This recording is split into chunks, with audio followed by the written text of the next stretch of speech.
आग एक तूफान की शुरुआत। परिचय हम सबने उसका नाम सुना है, उसके चेहरे को टीवी पर देखा है, उसे मैदान में गरजते और उड़ते हुए देखा है। उसैन बोल्ट, दुनिया का सबसे तेज इंसान।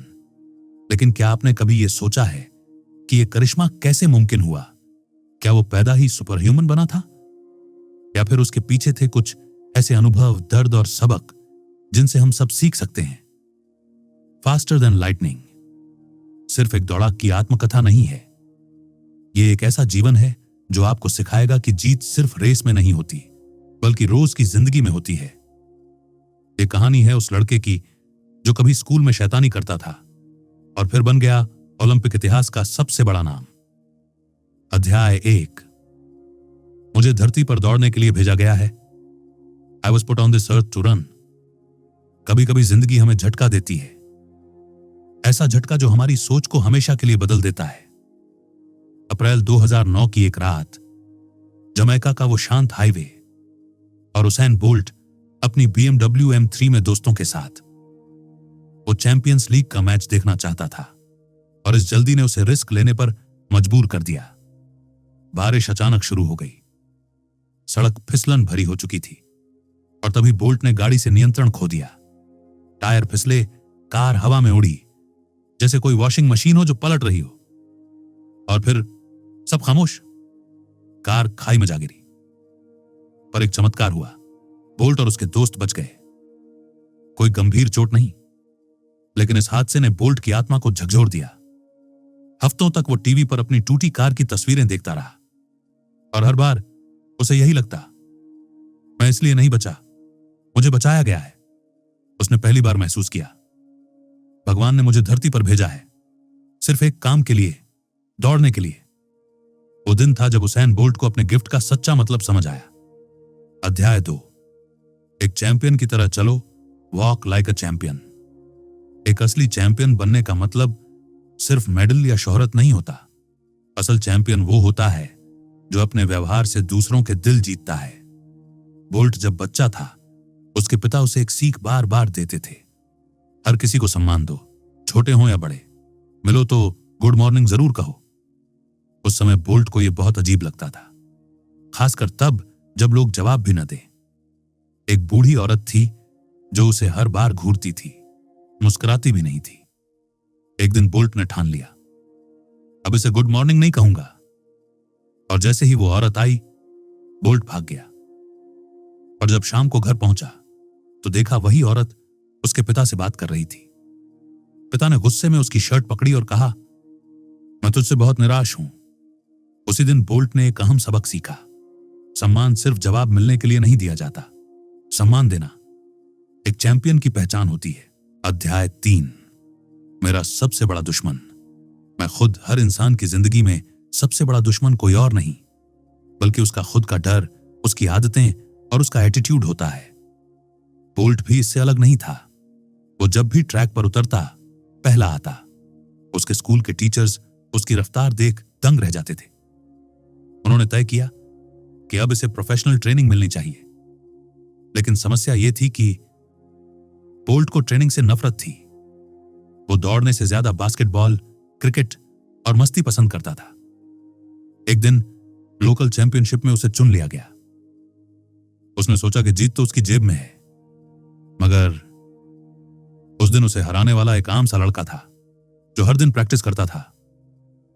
उस हार ने बोल्ट को गुस्से से भर दिया, लेकिन अंदर से उसने पहली बार माना, मेरा सबसे बड़ा दुश्मन कोई और नहीं, मेरी खुद की लापरवाही और आलस है।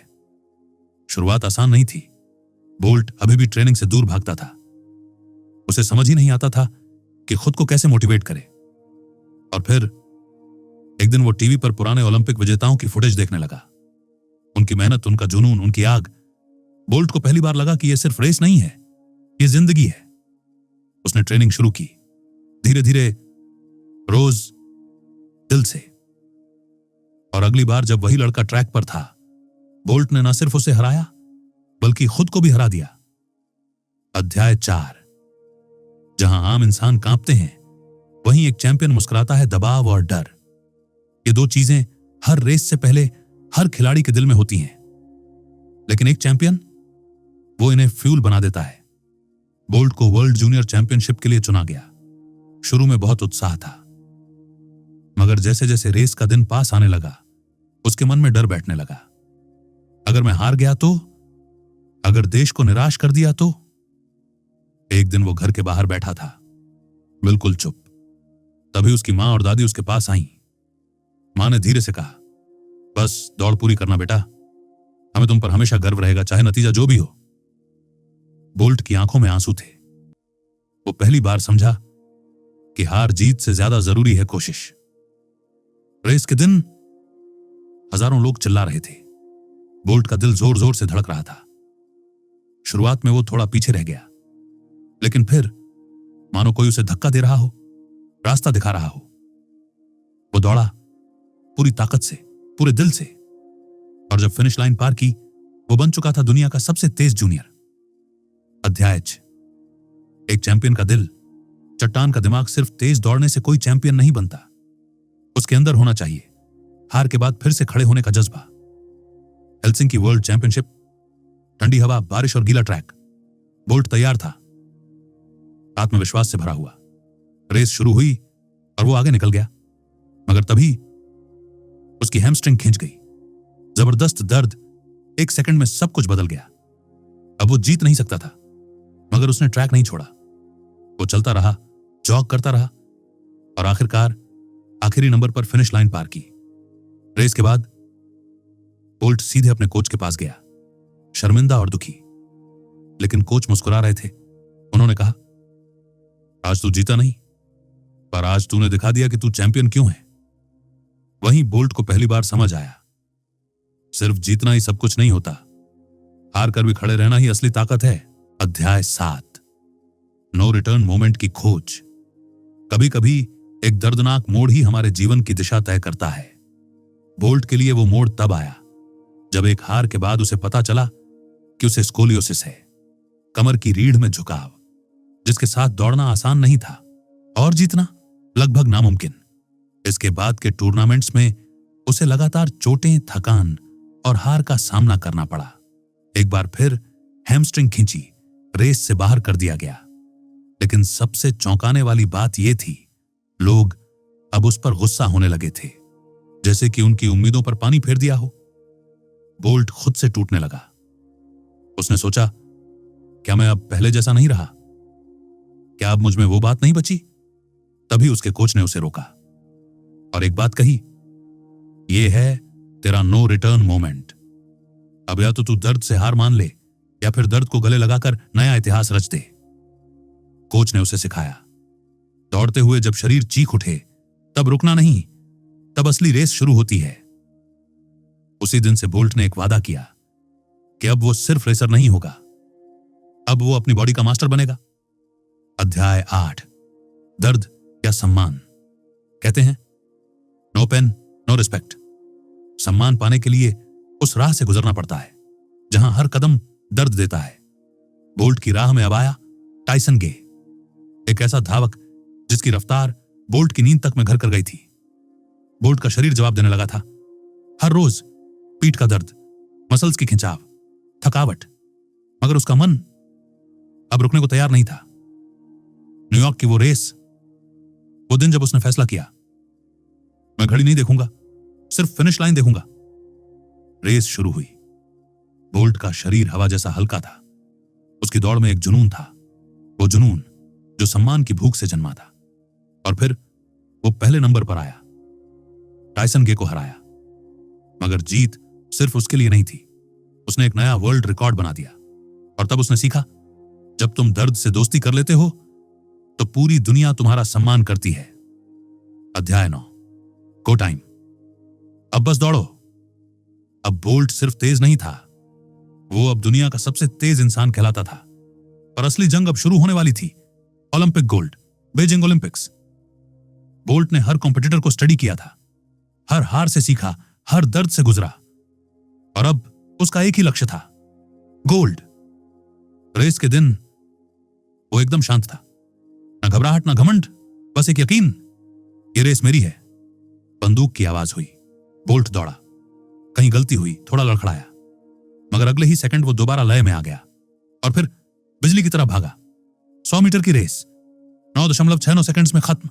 एक और गोल्ड, एक और वर्ल्ड रिकॉर्ड। लोग खुशी से झूम उठे। बोल्ट खुद भी पागल हो गया। वो दौड़कर अपने कोच के पास जाना चाहता था, मगर एक ऑफिशियल उसे खींच लाया। तुम्हें घड़ी के साथ फोटो लेना है, तुमने इतिहास रच दिया है। उस पल बोल्ट को एहसास हुआ, मैंने खुद की सीमाएं तोड़ दी हैं। अब मैं सिर्फ एक रेसर नहीं, एक लीजेंड बन चुका हूं। अध्याय 10। अब जो तुम्हारा है उसे हासिल करो, अब अपना हासिल करो। सबसे पहले तो मैंने सोचा कि 100 मीटर की रेस में मैं जीतूंगा, लेकिन फिर मैंने सोचा कि 200 मीटर की रेस में मैं जीतूंगा। वो बोल्ट का सपना था, उसका इमोशन था। रेस शुरू हुई, बंदूक की आवाज गूंजी और बोल्ट दौड़ा। उसके पीछे कोई भी नजर नहीं आया। वो उड़ता गया और 200 मीटर में भी वर्ल्ड रिकॉर्ड बना दिया। लेकिन कहानी यहीं खत्म नहीं हुई। उसने 4 गुणा 100 मीटर रिले में भी गोल्ड जीत लिया। बीजिंग ओलंपिक में उसने 3 रेस जीती, 3 वर्ल्ड रिकॉर्ड बनाए और दुनिया को हिला दिया। बोल्ट ने अब वो सब कुछ पा लिया था जो कभी सिर्फ ख्वाब हुआ करता था। अध्याय 11। जीत की कीमत, द इकोनॉमी ऑफ विक्ट्री। जब आप ऊंचाई पर होते हैं तो दुनिया आपकी हर हरकत को देखती है, परखती है और शक भी करती है। 3 गोल्ड मेडल जीतने के बाद इंटरनेशनल प्रेस कॉन्फ्रेंस में एक रिपोर्टर ने कुछ ऐसा पूछा जिसने बोल्ट को अंदर तक झकझोर दिया। क्या तुमने ड्रग्स या किसी परफॉर्मेंस बूस्टर का इस्तेमाल किया है? बोल्ट का खून खौल उठा। उसने कहा, मैंने इस रफ्तार को 7 साल की मेहनत से पाया है। मेरे पास इसका कोई शॉर्टकट नहीं है। बोल्ट को एहसास हुआ, जीत सिर्फ तालियों से नहीं आती, कभी कभी आपको अपनी ईमानदारी भी साबित करनी पड़ती है। अध्याय 13। शक का एक पल, जिंदगी भर का पछतावा, a flash of doubt, a life time regret. 2011, दक्षिण कोरिया का देगू स्टेडियम। बोल्ट थका हुआ था, आराम के मूड में था और ट्रेनिंग को थोड़ा हल्का ले रहा था, पर एक गलती ने उसकी पूरी रेस छीन ली। रेस के नए नियम में कहा गया था, एक भी गलत शुरुआत और खिलाड़ी तुरंत बाहर। बोल्ट घबराया। बंदूक चलने से पहले ही उसने स्टार्ट ले लिया और बस रेफरी ने उसे रेस से बाहर कर दिया। लाखों की भीड़ देख रही थी, कैमरे रोल कर रहे थे और बोल्ट ट्रैक के किनारे सिर झुकाए बैठा था। उसने कहा, यह मेरे करियर का सबसे दुखद मोमेंट था, मगर उसी रात उसे एक नया जज्बा मिला। अब दोबारा कभी नहीं, अब सिर्फ फोकस, सिर्फ मेहनत। अध्याय 14। यह मेरा समय है, this is my time. Bolt जानता था, कोई भी चैंपियन एक रात में नहीं बनता, वक्त लगता है और मेहनत उससे भी ज्यादा। एक दिन उसकी ट्रेनिंग टीम में एक नया लड़का आया। वो बोल्ट के सामने ही बोलने लगा, मैं एक दिन इसका वर्ल्ड रिकॉर्ड तोड़ दूंगा। बोल्ट चुप नहीं रहा। उसने कहा, पहले जूनियर्स जीत कर दिखा, फिर बात करना। वो लड़का जूनियर्स में हार गया और बोल्ट ने सभी के सामने कहा, रातों रात कोई सुपरस्टार नहीं बनता। मैं यहां ऐसे ही नहीं पहुंचा। मैंने हर रेस जीती, हर दर्द सहा। अगर कोई मुझे हराना चाहता है तो उसे भी वही सब करना होगा जो मैंने किया है। बोल्ट को समझ आ गया था, यह मेरा समय है और मैं इसे किसी को इतनी आसानी से नहीं दूंगा। अध्याय 15। मैं मिसाल हूं, आई एम लेजेंड। चैंपियन वो नहीं जो सिर्फ जीतता है, लीजेंड वो होता है जो खुद मिसाल बन जाता है। 2012 लंदन ओलंपिक। हर कोई एक ही बात कर रहा था, क्या बोल्ट फिर से इतिहास दोहराएगा? यूएसए के जस्टिन गैटलिन और खुद जमैका के योहान ब्लैक उसे हराने के लिए तैयार खड़े थे, मगर बोल्ट जानता था, अब सिर्फ जीतना नहीं है, अब मिसाल बननी है। 100 मीटर रेस के ठीक पहले बोल्ट के अंदर डर था, गलत शुरुआत का डर, जैसा कि पहले हो चुका था। वो बंद आंखों से भगवान से बोला, बस आज साथ देना, बाकी मैं संभाल लूंगा। गन चली। बोल्ट निकला, धीरे धीरे, फिर तेज, फिर और तेज, और उसने 9.36 सेकंड में फिर से ओलंपिक रिकॉर्ड बना डाला।